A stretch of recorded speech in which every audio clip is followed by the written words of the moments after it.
ഇന്നലത്തെ ശക്തമായ കാറ്റിൽ വളരെ ദൂരെ നിന്ന് പാറി വന്ന തേക്കിൻ്റെ കായ, ജാതിൻ്റെ കായയാണിത്. കണ്ട മുറ്റത്ത് വെച്ചും ഉരുളെല്ലാം നല്ല ശക്തമായ കാറ്റായിരുന്നു. ഇതിൻ്റെ കായ ഇതെല്ലാം മുറ്റത്ത് തേക്കിൻ്റെ കായ ഫുള്ള്. എന്തൊരു കാറ്റായിരുന്നു എന്നറിയാം. ചക്കയൊക്കെ വീണു. ചക്കയൊക്കെ വളരെ ദൂരെ നിന്ന് എന്താ വേണ്ട, ഇത്രയും ദൂരെ നിന്നാണ് ചക്ക ഇങ്ങനെ വരുമോ? അതെന്തൊരു അത്ഭുതം. ഞങ്ങളിവിടെ ഉണ്ടായിരുന്നില്ല ഈ കാറ്റിന്. ഞാൻ മുമ്പ് വീഡിയോയിൽ കാണിച്ച കുലച്ച വാഴ കാണിച്ചിരുന്നില്ലേ, അത് ഒടിഞ്ഞിന്.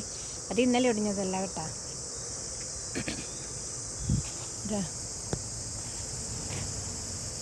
നല്ല വെട്ടാറായ ഒന്ന് കാണിച്ച ടിഷ്യൂ കൾച്ചർ വാഴയില്ല, ടിഷ്യൂ കൾച്ചർ വാഴ 2017 നട്ടേൻ്റെ